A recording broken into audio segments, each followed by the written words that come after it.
Mm. Sisters and brothers, Okay. welcome to African Genius, the podcast promoting Pan-African thought, culture, and art, cultivating a universal African mind. I am your co-host, UncleAsar and Alekebulan. Greetings, Ansa. Greetings, world. I am Wesley Pepper. Greetings. Yeah, greetings, Ansa. We got a really cool guest today. We got a really cool, topic. It's also very topical, so I think that should resonate. Just a few more things quickly. Remember, this channel is on the Art Lexcia page. So check it out and smash that like and subscribe button and keep this African family growing. Yeah, I must find a cooler way to say that in the future, but yeah, it is what it is.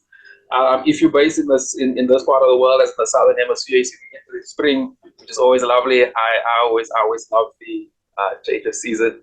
And talking about change, I don't think there's more change happening in the world right now than in the African continent, and lots of new faces, lots of political.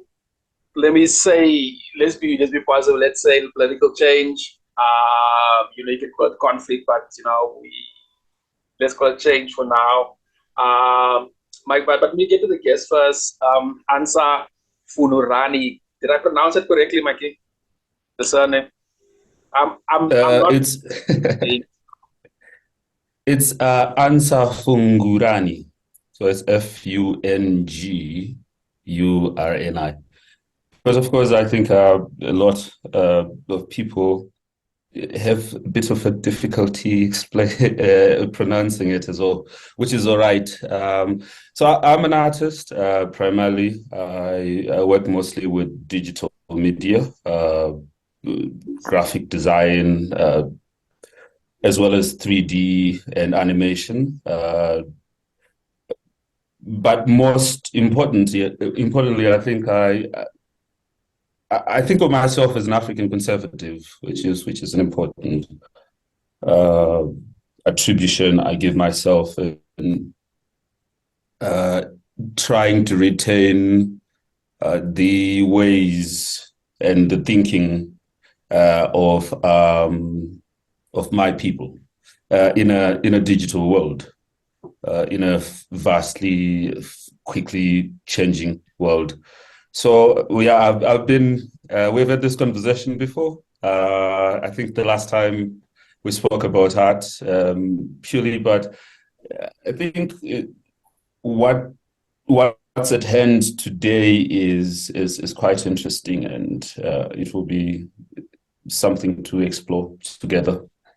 So Yeah. Greetings, brothers, and greetings to the rest of the world. UncleAsar, just before you come in, just the listeners, remember that episode with Ansa is on the Art Lexcia page. We did it last year sometime. I will actually put the link into this episode. I just wanted to say that. My brother, UncleAsar.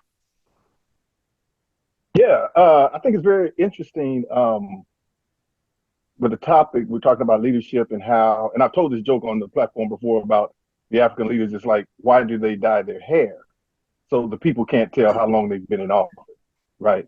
And that is that's not only an issue on the African continent, it is an issue with us here in America as African peoples. Just recently, within the past month, incredible civil rights leader, Jesse Jackson, Reverend Jesse Jackson, you probably heard of him. He just handed over the reins of his organization he started in 1971. So you know how old he is. If he was in the civil rights movement in the 60s, and he started I think it's Rainbow Push Coalition in the 1971. He just stepped down. What is it about our leaders, from your perspective, that they can't let go of power? One of the most important things is to train the next generation, and I think we failed to do that.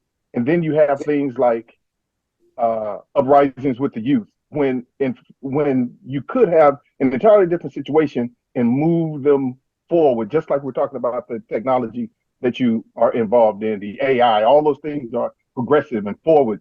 And we should, as a people, move forward with that. And I say this, I appreciate the fact that you said African conservative, because there is a way to move forward, but maintain those traditional values that help propel us forward and maintain them. I think just to look at the first question, which is why our leaders tend to have this iron grip on power. One of the things that come into my mind is the fact that the oppressed tend to envy the oppressor. And I think Frantz Fanon talks about this. And in a way, they also tend to take the mannerisms of the oppressor. And we have come into power out of bloody struggles over long periods of time. And we find within the African continent that where I'm from in Zimbabwe, we had to wage a war that lasted for 3 decades. So from the 1970s up until 1980. So within this war, there's a certain structure of power that is maintained. And those who are in it fighting are not only fighting for this whole concept of a nation, which is a very abstract concept that we have, but they're also fighting for their village. They're also fighting for their families, and ultimately they're fighting for their names, their individual names. Now they get into power and they have to deal with this whole concept of a democracy, which we can trace. I mean, people can argue that we had our own forms of democracy. In Shona, we say ushemadzoro, which means leadership is a matter of chances. It's like a baton stick; you pass it to the next. That doesn't mean that once one is chief, they will say, "I'm tired of being chief," and someone else will become chief, right? So you get into a democratic system after being so disenfranchised for a long time. And the first thing you do is to entrench yourself in the reins of power. And this is just a natural thing for people who were deprived over a very long time.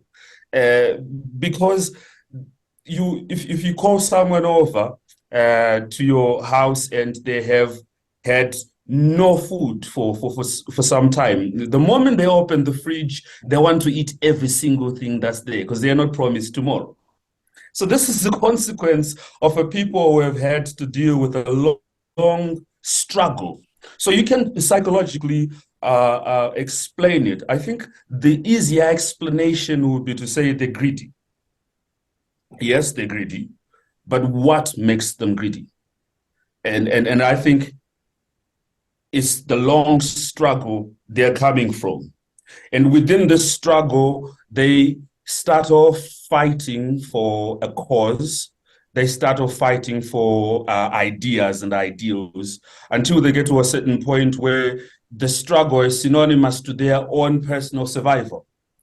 And they become career politicians. So you find some of the leaders you're talking about in the African American movement, if they were not purported leaders of this movement, you ask yourself, what other thing would they do in society? What other value would they give to their communities?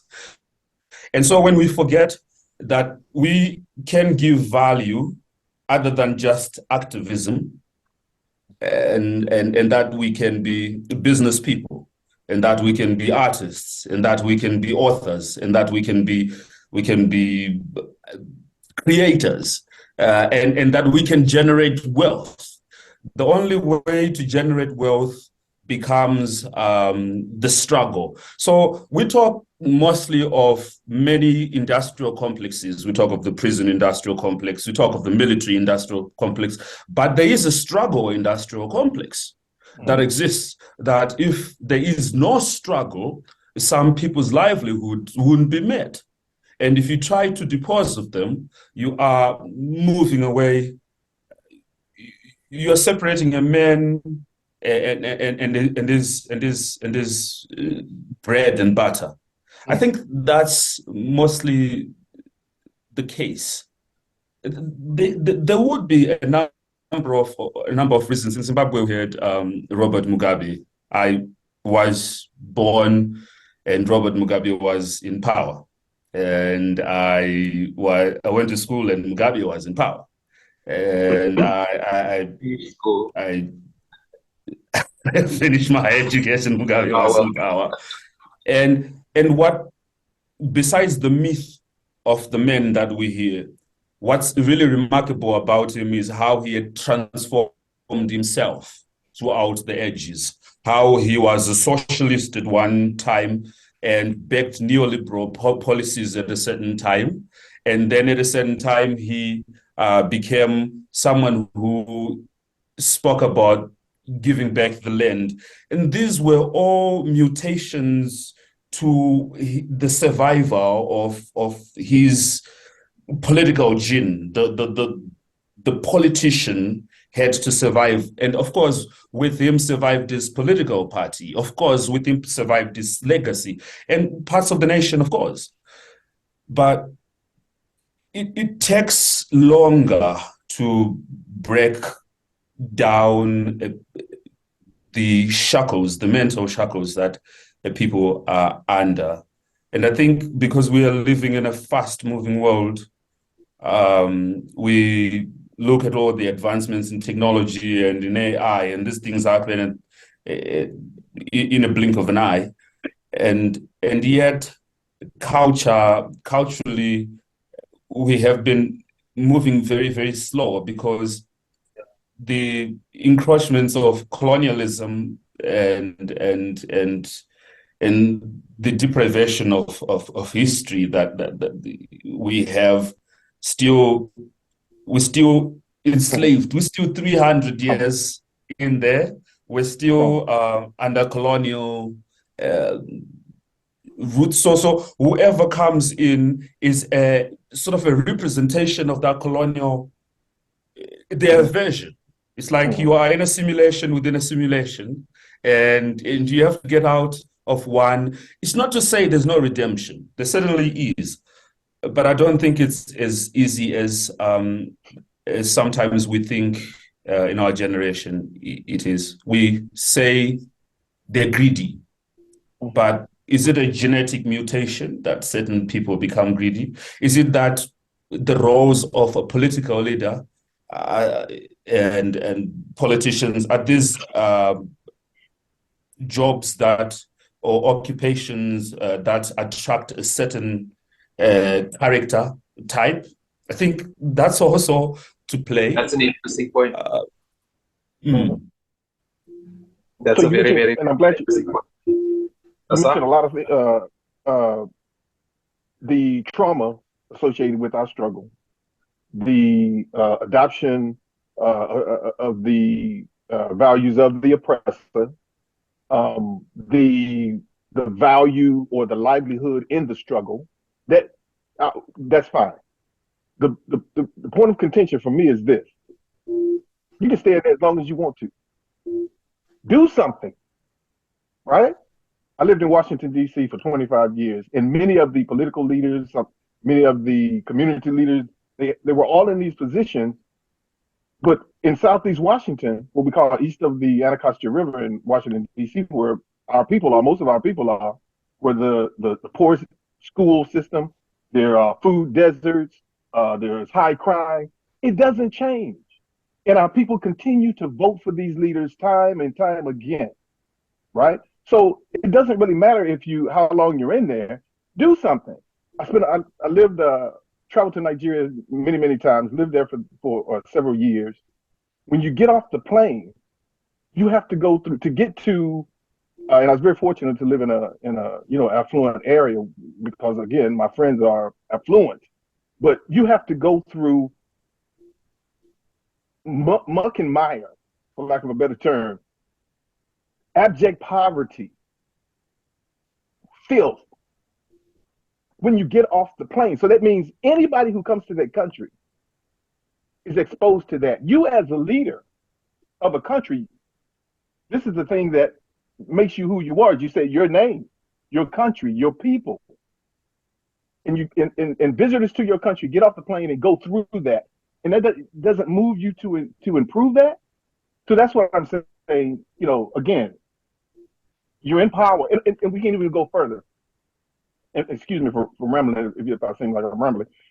You have people who don't want to move forward with the time because they age to a certain point, and all that they know, all that they were comfortable with. This is the question. All of the issue rather that they're comfortable with, they want to maintain that way of life.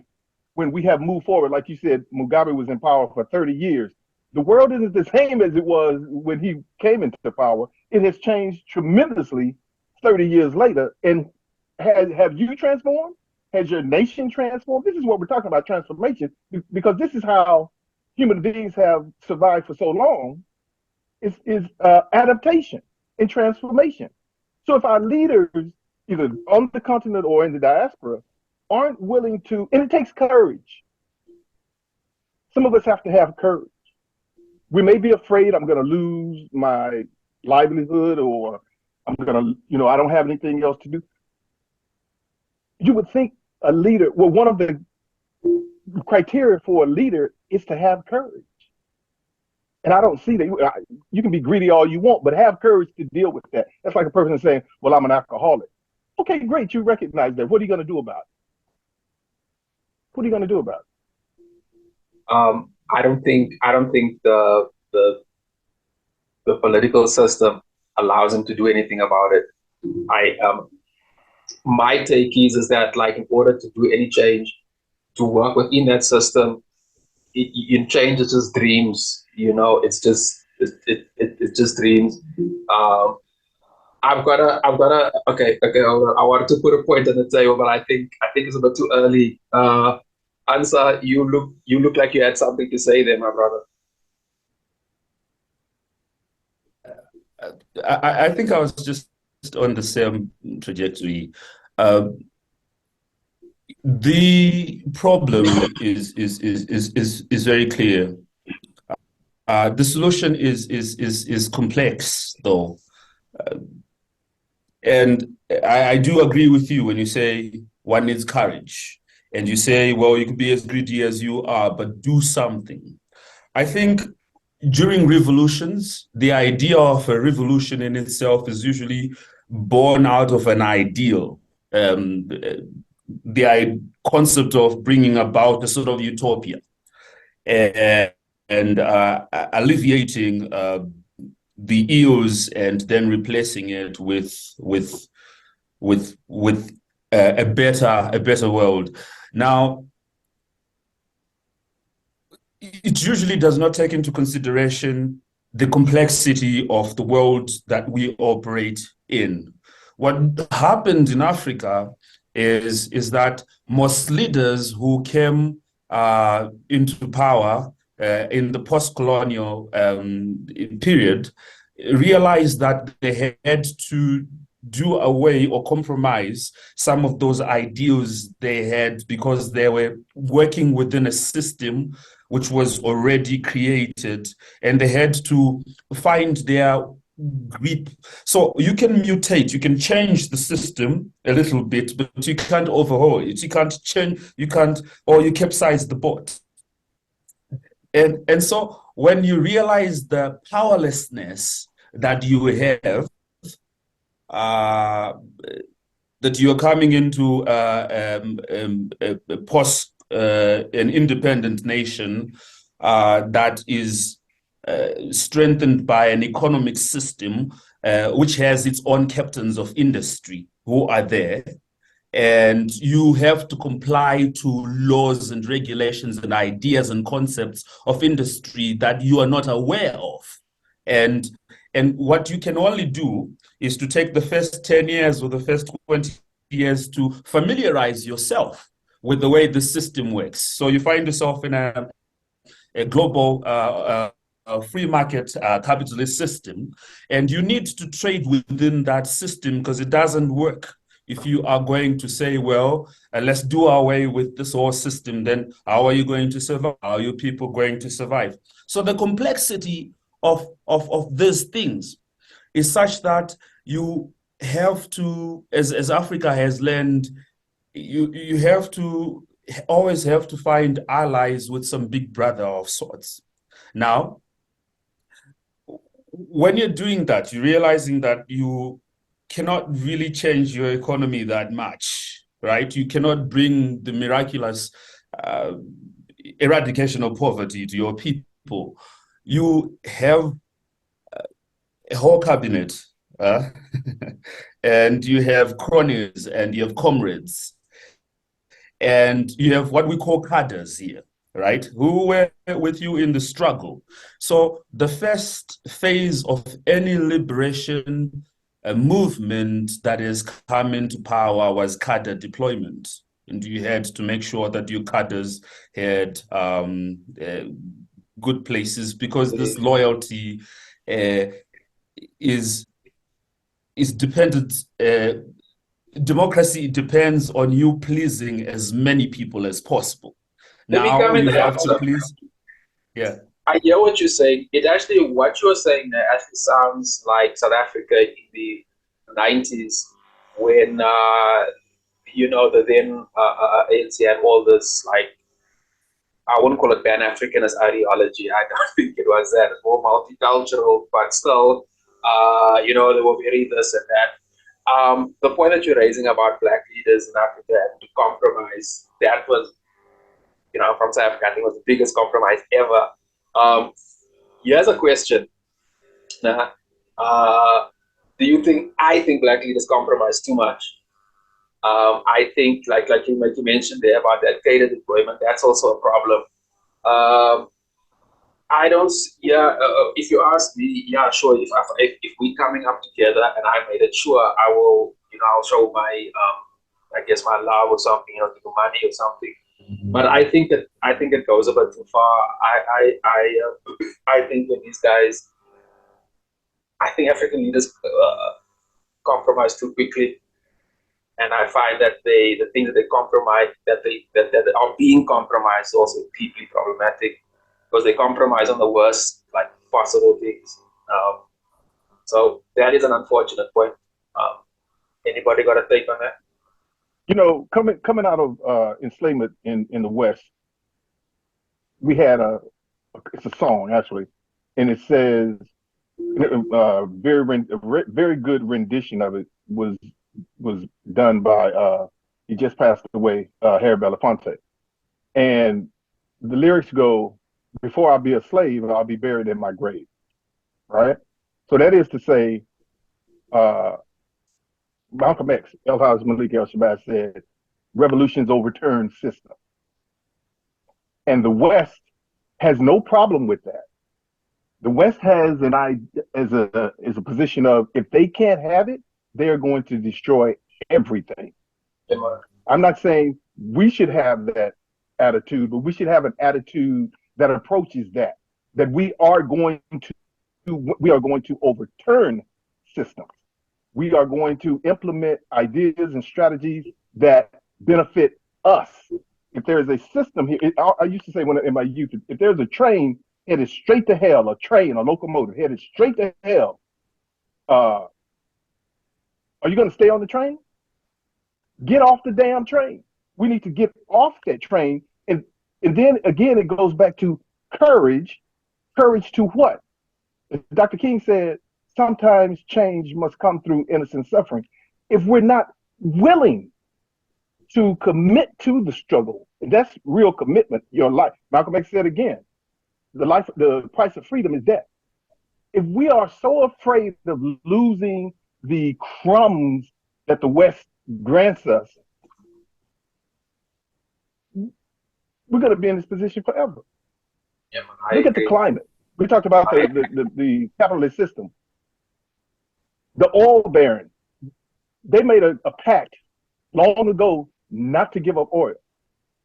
But what's happening as we burn fossil fuels? We're destroying the planet. It is so hot here in Texas this year. This past month, records broken that last since they've been keeping records, 100 years, right? But they won't give up the oil. So they're not afraid to destroy it to maintain their system. And we're not committed to changing it, overturning it. And history is replete with revolution, true revolution. The systems were overturned. I agree. I do agree with you. However, I think there's a line, something changes when a revolution has been executed. So what happens after you have attained the goal of revolution? So we get into revolutions because we have much grander goals. But to attain those goals, we have smaller peaks that we have to scale. And once we scale this peak called power, it is not that a certain type of person tends to be the one who scales that, because that would imply some sort of genetic determinism. I would imagine that there's a chance that a person like me or a person like you or anybody else would probably act in the same way, given the circumstances that they have attained power in given certain circumstances. And what are those circumstances, and why do our leaders tend to tend that way? Why do they tend to become complacent? Is it because once you have found yourself in the presidential palace, once you've found yourself in parliament, the most important thing is to get the next vote? So perhaps we might be asking the wrong people to carry on the torch because they have attained what they wanted. That's an interesting point. We found. Sorry, Ansa. The point you're making there is actually a nice transition there about like we definitely supporting the wrong people. Just another point about like Ansa and I had this conversation of like black people having sportsmen as leaders and celebrity as leaders. All of a sudden, a rapper, not even a good one, is all of a sudden a black leader, and we embrace them. I mean, and what is scary, is if you look at the numbers, because the numbers prove, I guess, if you're looking at it from a metadata perspective, then they really are like bigger and more powerful leaders. So that's I just wanted to highlight that point. I think that is a and like what Ansa is saying is my brother, you're talking about like you tired of like black people sitting on their backside and just accepting like you use the crowns from the West. What's happening in West Africa is sort of I'm gonna maybe it's a step in the right direction. They saying some of the right things. And I don't really want to comment on that, but my point is, and then like in Africa, we have the likes of Julius Malema and so forth, also a very radical, very divisive figure. This is all young energy. I think it'll be very cool to see like, are these the right leaders, and who, more importantly, who are they? Who do we turn to after this? Because we can't turn to celebrities, and politicians are becoming celebrities, just so mind you. Their Instagram accounts have got substantial views, they selfies, they, brand awareness and all the stuff. They are. I think that's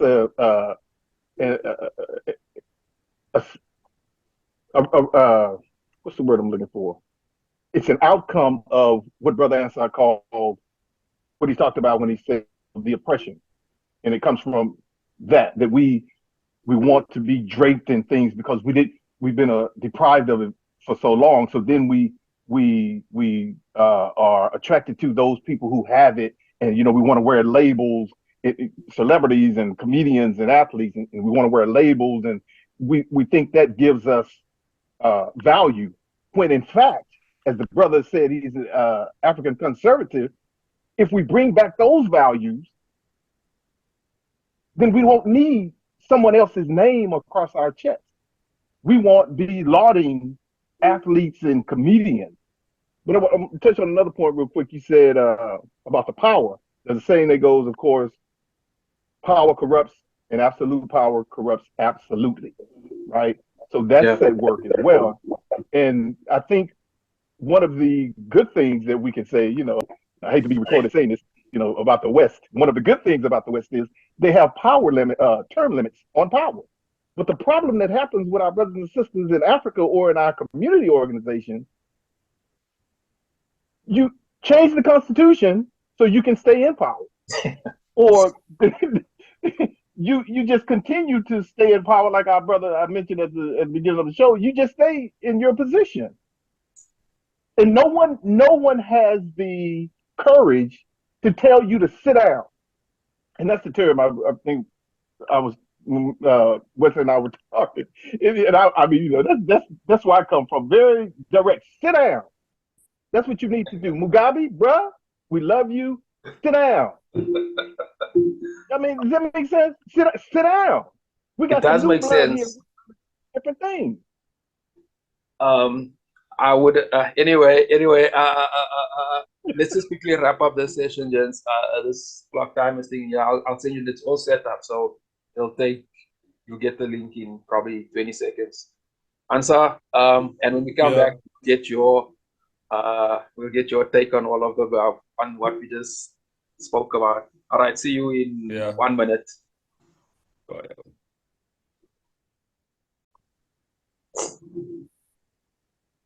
I'm back. Sorry, Asa. No, I wanted to finish something. Yeah, please. I'm talking about traditional African values, and I know I sit down, right? But at the same time, we are not discarding you because in traditional African values, an old person is a library. So we're not going to throw the library away. We're not going to burn the library. Like the West does, right? Yeah. So you can be emeritus, and you will still be lauded and fly. We say here, we'll get your flowers and you'll have prestige and all that type of thing, but you won't be in the driver's seat. You won't be in the driver's seat.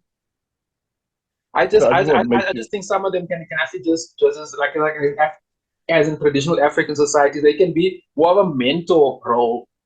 I mean, I think we seriously lack that, but most of them are not interested in that. So because I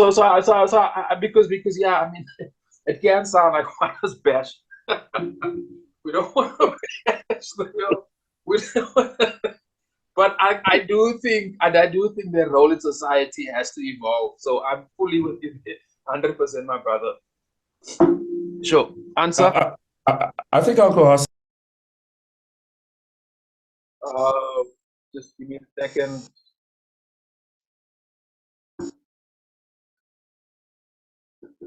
And do you hear me? I'm sorry, man. There was just a very my froze there for a few interference. Seconds. They're always working. Aliens. So you mentioned something about the Western system. So when we, I think that's the most important thing, and perhaps this is what I've been trying to talk about, to say we live in a world that is institutionalized. It's made of institutions, and this is why, for instance, kids who come from families tend to do well than kids who come from non-traditional families. I don't know what they call them these days, because when you are coming from a family, you're coming from a system where there is a hierarchy and it's an institution.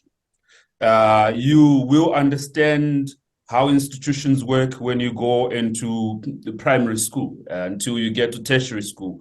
You are going through systems that have been formed in such a way that anyone who comes in there should be able to act in a particular way to inhibit the vices and the excesses that come with being human.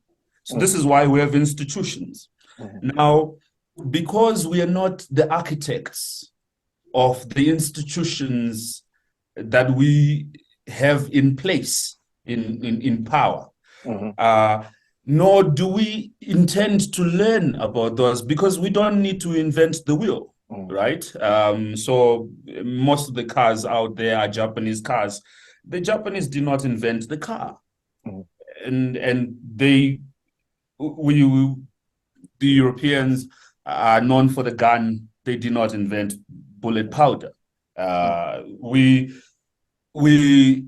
say we invented mathematics, and yet we now using Arabic numerals, though they're not actually Arabic, and much of the modern physics and chemistry is coming from the West. You can take that very system and tailor it to your own needs. And this is what we have not done. And what I've learned in Zimbabwe is that the Liberation Party had liberated the people with the bullet. And at the end of it all, they got the power by the ballot, of course. They were authorized by the ballot by the people. And the people who authorized them every 5 years to carry on this baton did not understand the system for which they are putting the people in place.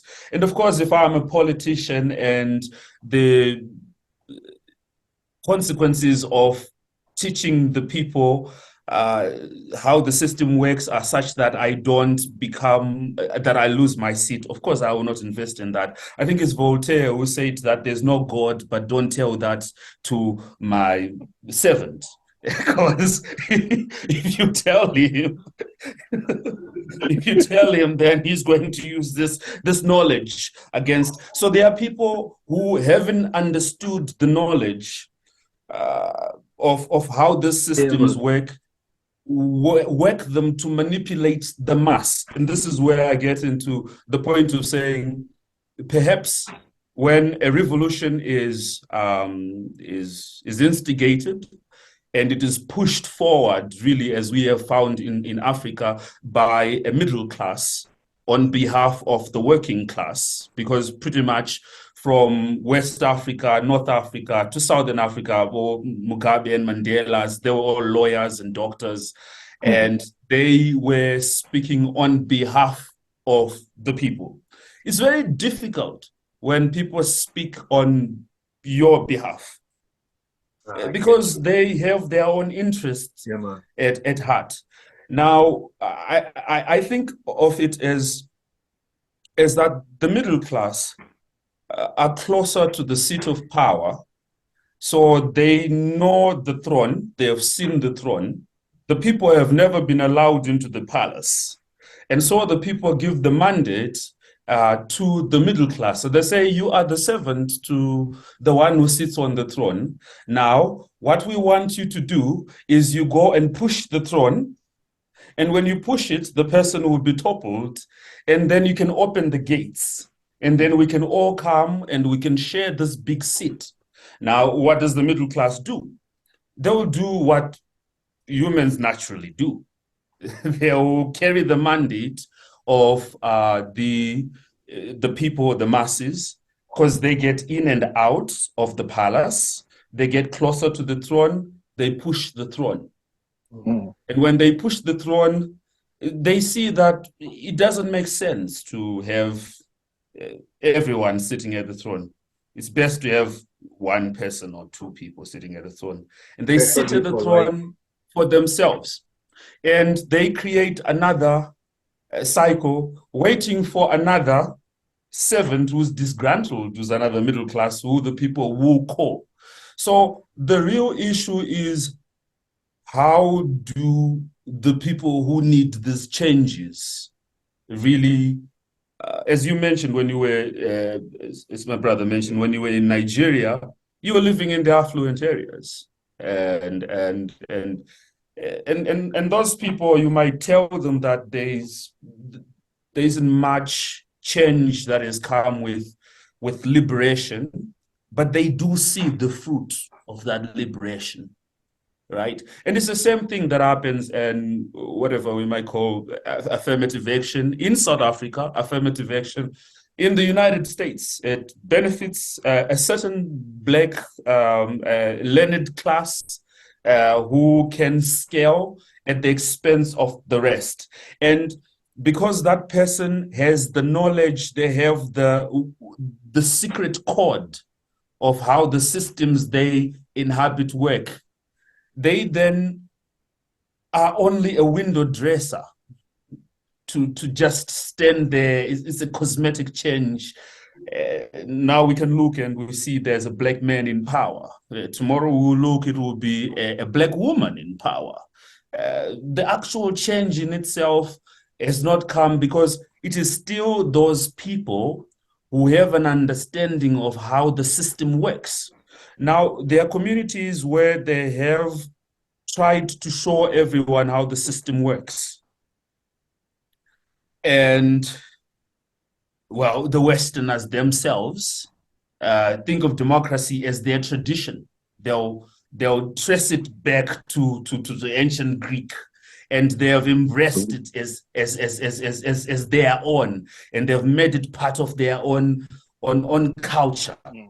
And so, whether it's a Black man who comes into power, whether it's a woman who comes into power, they know that this person serves their interest. Of course, within their own community, they are fragmented as well, and that same class system applies.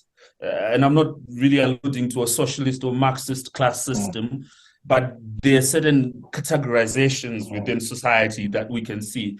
So my view is, how do we popularize a form of education that allows every person to understand how the reins of power themselves work, that allows someone who's not able to physically stand close to the throne to move the throne? Today it's possible. Interesting. Yesterday you needed to be physically close, but today you are in South Africa, I'm in Lesotho, and you are in the US. We don't need to be physically close to each other. That's a very interesting, because I was going to sort of add that is that I just don't see it practical. I don't think it's practical to keep trying to fight or trying to get into that political system. I think we made the point like that earlier, and try to change it, because the system will change you. But there is this digital space which is decentralized. It is there's these social media platforms that that for now still control a lot of our movements and they curate a lot of stuff, sure, but it's still decentralized, and there's some really cool advancements coming in that. So that's just something I want to put out there. Asaf, do you have you want to say something? So they I don't know who they is or they are, but they asked Gandhi, and I'm not a real fan of his either. But same here. They asked Gandhi, because he spent some time in South Africa. Yeah, he's a piece of shit.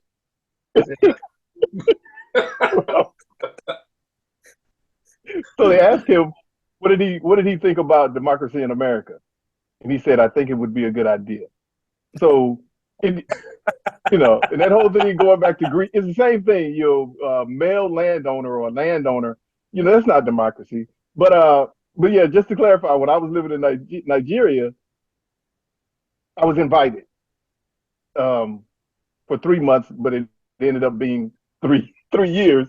But nonetheless, I was in a very fortunate place. But when I left that estate to go, when I walked outside that gate, I was on my own. I was just like every other citizen, the masses of Nigerians in transportation. I was chased by the police on public transportation twice in one day.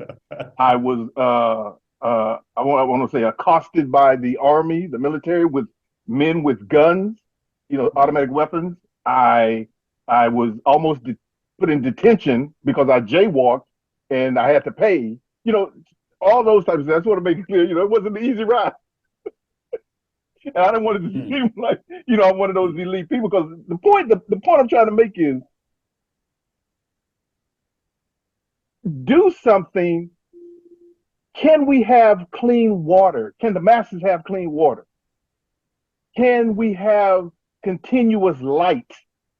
These are not big things, but you got people sitting in power and they're living the life of luxury.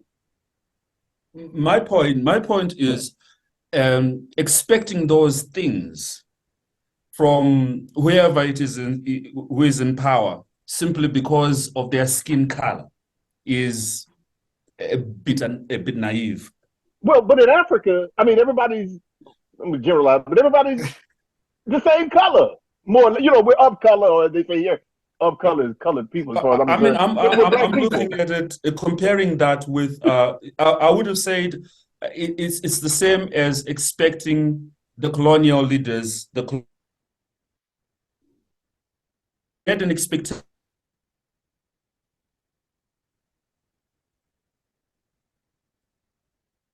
Hello?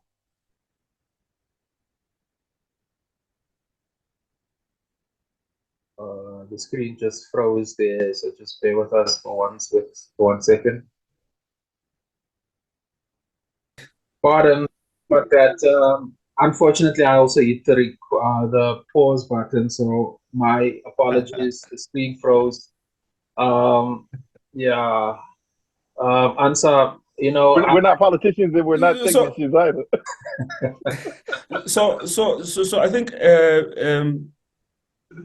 Mugabe was talking about the colonial system, and he said we cannot plead for these injustices to be done away with because it is against the interests of those in power. Their self-interest is they're looking at a cake and they're saying this cake is limited. And so perhaps when we're sitting out there, we see you have a huge cake on your table. You just have to divide it fairly and give it to us. But the man on the table is saying, well, I have to divide some and give to BP, and some I have to give to the Russians, and some I have to give to the Americans, and some I have to, right? And he will keep his share of the cake. So while it makes sense for us to say, do something. My point is the chances of them doing something because we're pleading with them is very low. Mm-hmm. And so the question is, how can change come to, how can there be change to our lives? And perhaps the precedence is in history, because in the past we did not plead. We did not plead with apartheid. We did not plead with in South Africa, they terrorized, they bombed petrol stations. In Zimbabwe, they got the gun. And they went on strike, and just like you say, the tree of liberty will only be watered by the blood of those who were sacrificed. And people will not. I know this doesn't sound good because who is willing to sacrifice themselves? I'm not, and I think I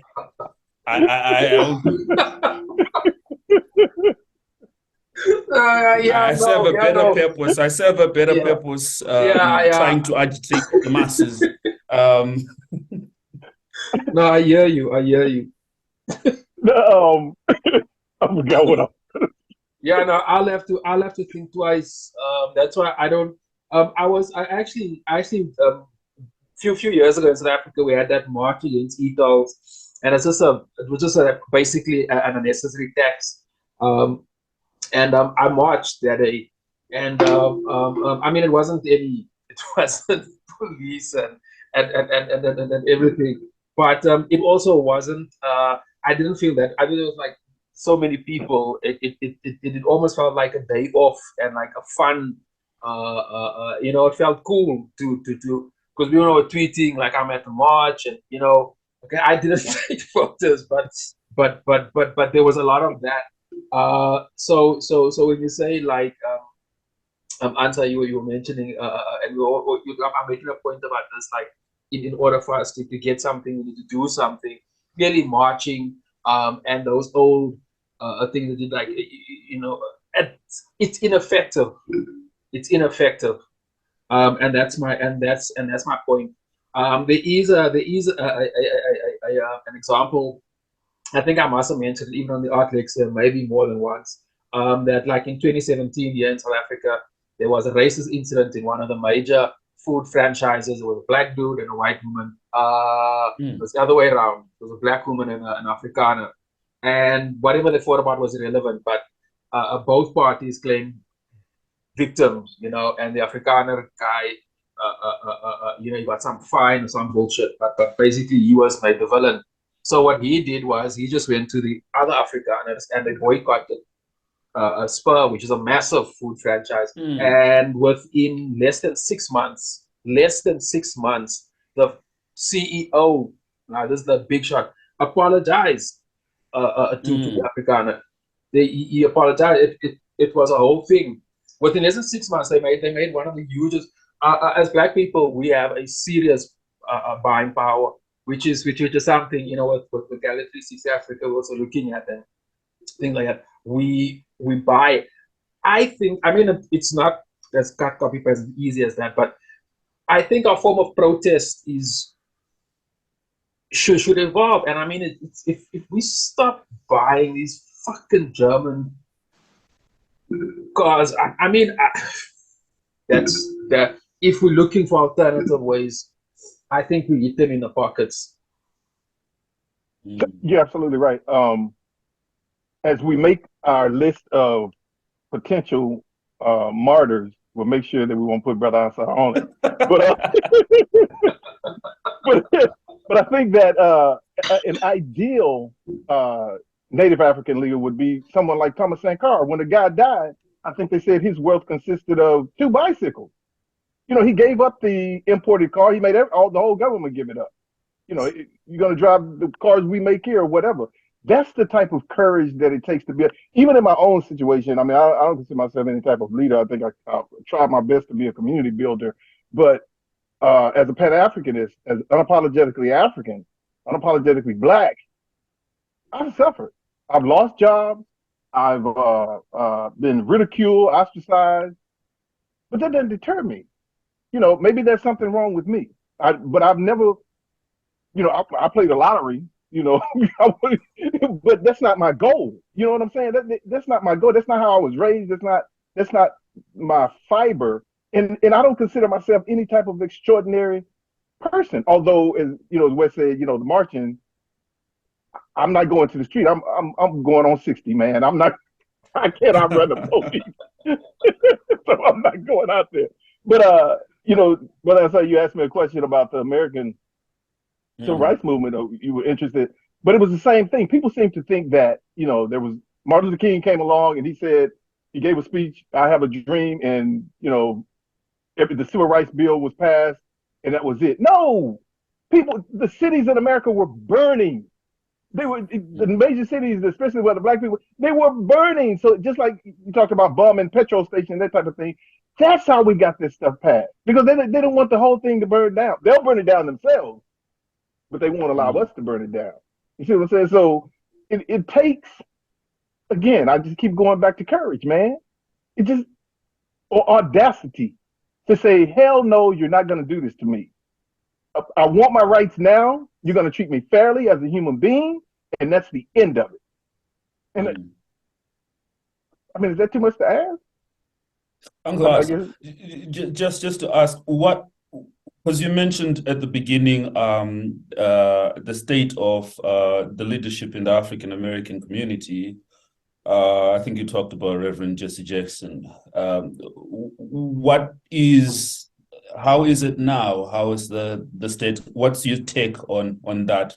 Because I think we went on a tangent about leadership and age, but I'm much interested to know how brothers across the continent, across the worlds, because actually it's the first world over there.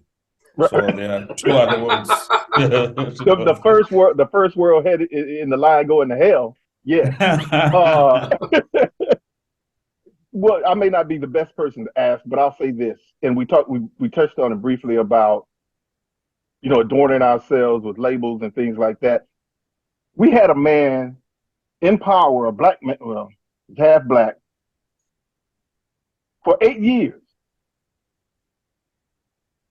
While he was in power, they called him the exporter in chief, meaning all the people coming from Mexico, poor people trying to come to America for a better life, he exported them more so than any other president. But he's a blackface in a high place, right? I think Bush sent like 50 drones or something. He sent 500 plus, right? But and then when I was living in Nigeria, I'm looking at the news every day. Brothers are being murdered in the streets of America every single day by the police. But there's a blackface in the White House, right? But I think that is a macrocosm of a microcosmic situation, meaning here's the leader of the free world is a brother, and then in the legislature we have what we call the Black Caucus.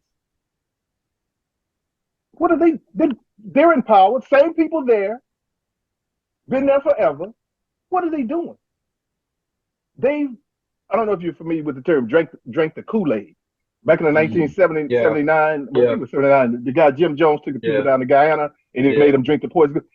They drank the Kool-Aid, meaning they bought into the system. They're not revolutionary. They're not progressive, if you will. They come out and make speeches. And again, nothing changes. The poor are still poor. The people in Michigan can't drink the water. The people over here can't drink the water. This is America, and we can't even drink the water. My question is, do you believe, though, that the lot of the people can be changed by political means? Do I think? Well, that's the thing. It's the thing we're talking about. We are attracted to power or flash. And we're not concerned about what is this person actually doing. Are they going to adhere to their promises?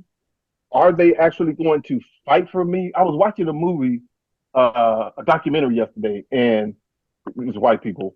And the lady met with some people. She's a legislator. And there's a certain spiel that they use when they meet with people. I hear you, and you're saying this, and and it's like, to me, that's complete bullshit. I already know that you don't mean anything. You're trying to connect with me, and this. So that's what they do. And we continue to vote them in office, and we get nothing for it because we're still psychologically tied to a blackface in a high place, and we think that our circumstances are going to change. So is the solution to this problem a political solution, or politics in its nature might never provide a solution to this? That part. I don't know, Brother West. What do you think? I was gonna I was gonna say something. What I think is I don't believe in any form of politics. I don't think politics is a solution. I think it's the cause of the problem. I think it's rather the center of the problem, and I distrust every single politician, especially the black ones, especially the charismatic ones, especially the black ones with a white wife, especially those. I trust a banker more than I trust like them because they're not speaking on my behalf. I was gonna ask us, it's funny. It's funny, like we here in Africa, on the continent, and every time I read up about what's happening in the US, it seems much worse than here, right? And I think I mentioned to you via text, I've got a buddy in Pueblo, Colorado, and he's a middle-aged white dude. I think he's now in retirement or something. He's a writer. Him and his wife is looking to come settle here. And I first thought it was a joke. I saw the humor in it. And then he actually asked because they were checking our properties and stuff like that. And I'm like, fuck me. If middle-aged white dudes had enough, how does a black, fucking hell, man. So, next year, I don't know, I don't even know how to structure the question, but because I say, why does it seem so But it must be really bad So if white here's people are the thing. So here's the thing with the West, particularly America. The white man knows that people want just some basic things. A man wants to send his children to school, buy his wife a red dress, and have something to smoke or drink when he's not working. And once a man gets that, I'm just saying, a man in general, people, the mass of people, they're fine. But when you can't even drink the water, that's a problem. Yeah, man. When the lights don't stay on, this is the state of Texas. And 2 years ago? The whole state went dark. People were ready to march on the Capitol. You see what I'm saying? So I say that to say, on the continent, we can't have those basic things. Continuous light. This broadcast was delayed because you didn't have light. I've gotten sick several times in West Africa drinking the water. Not drinking it, but I even brushed my teeth with it and got sick. You see what I'm saying? So when you ask about what, is it bad in here in America, on the one hand, you fear for your life when you walk out the door. It's in the back of your mind that you may be approached by the police and murdered. That's always in the back of your mind, especially as a black man. But in terms of quality of life, black women die disproportionately, having babies, that type of thing with pregnancy. But in general, the lights work. You can drink the water. Most people still drink bottled water or filtered water, but you can drink the water from the faucet. It won't kill you. The buses run. They may not run on time, but they run every day. You can get to work on time. You have sanitary conditions all around. Because the white man knows as long as I give you those basic things, yeah, man, you ain't gonna say anything. You're not gonna protest.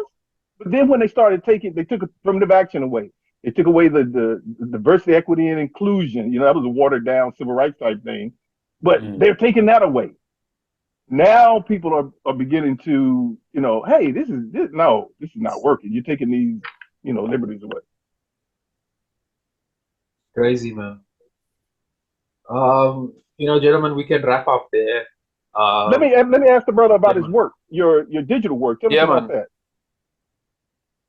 Well, I was really just. Are we wrapping up this conversation? Yeah, we kind of running out of time, and all right. We always try to keep it. One thing. This is a very quick point. One thing about podcasting that I'm very wary of is getting to the point. To make the same point for like an hour is not cool. So I'm just thinking like from a content pointing perspective. But anyway, you were saying. Oh yeah, I was just responding to the question about my digital art. I work traditionally. I would like to say this is a traditional way of working, really, with softwares like Photoshop. Slave to Adobe, because you have to pay for that expensive suit. That's quite another. That's another thing I have a bone of contention with. Oh yeah, I'm with you there. and of course if you need to create anything, you have to go to this whole Adobe system. But my work primarily, I'm obsessed with women, which is not anything new for male artists, particularly Black women. So I create mostly portraits, faces of Black women, with an attempt to create the faces I see on the streets. Something interesting is that we do have Black women in the media and everywhere, but most of the Black women we have, we now call Black women, are what we call coloreds here in Southern Africa. The mixed race women. So rarely do you see Black women on television. No, we don't have television anymore on Netflix. And so my attempt is they have updated the system, and we're not updating the struggle. So my work mostly is to try and recreate this. Of late, I've been working in animation. Last year, I produced. I didn't have much creative control on this because it was a project from my workplace, and it was an animation called Seta, and it's in Sesotho. I speak very rudimentary, terrible Sesotho. Edit that out. And so I'm working more on the field of animation now, mostly in Unreal Engine. Again, trying to create worlds. I'm obsessed with science fiction and trying to move away from people talk of what is it, Afrofuturism and stuff, but I prefer to call it futurism. Categorize your work as Afrofuturism. Yeah, but I prefer to call it futurism. You know, like when an African makes a film, it's now Afrofuturism. You might as well add subcategories. Very good. Right?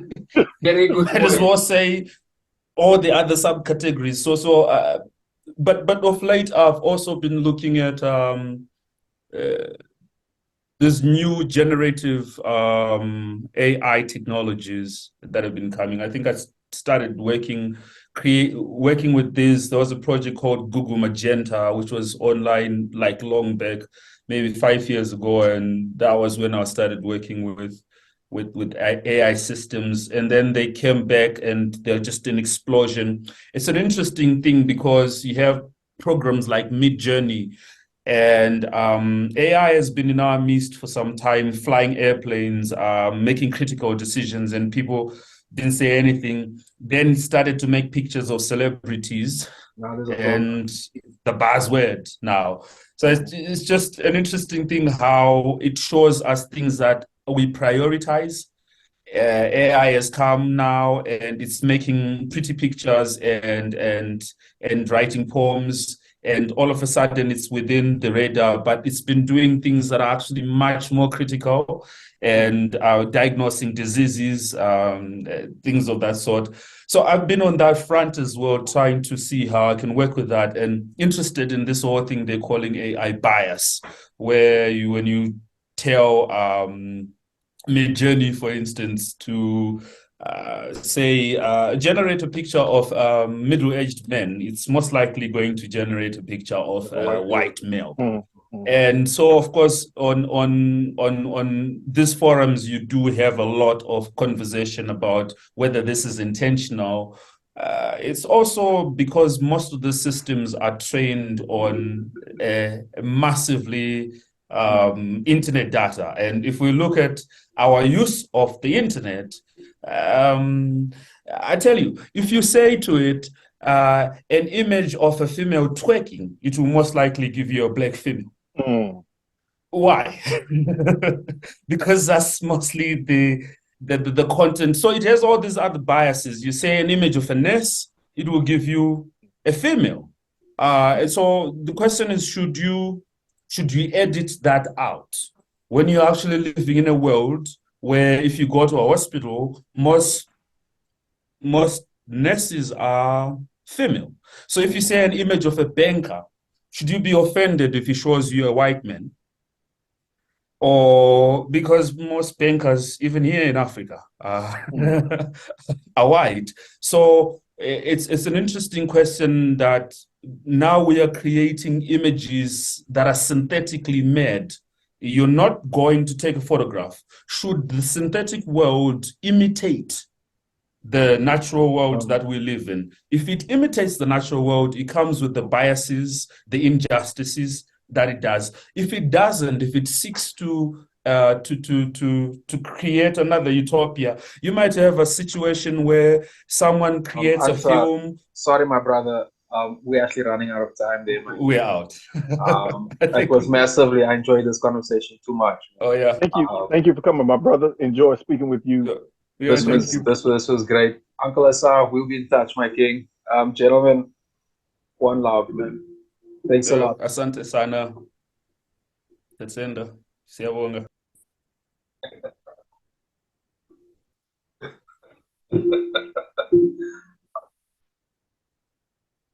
It does make sense. I would anyway. Let's just quickly wrap up this session, gents. This clock time is thing. Yeah, I'll send you. It's all set up, so you'll get the link in probably 20 seconds. Ansa, and when we come back, we'll get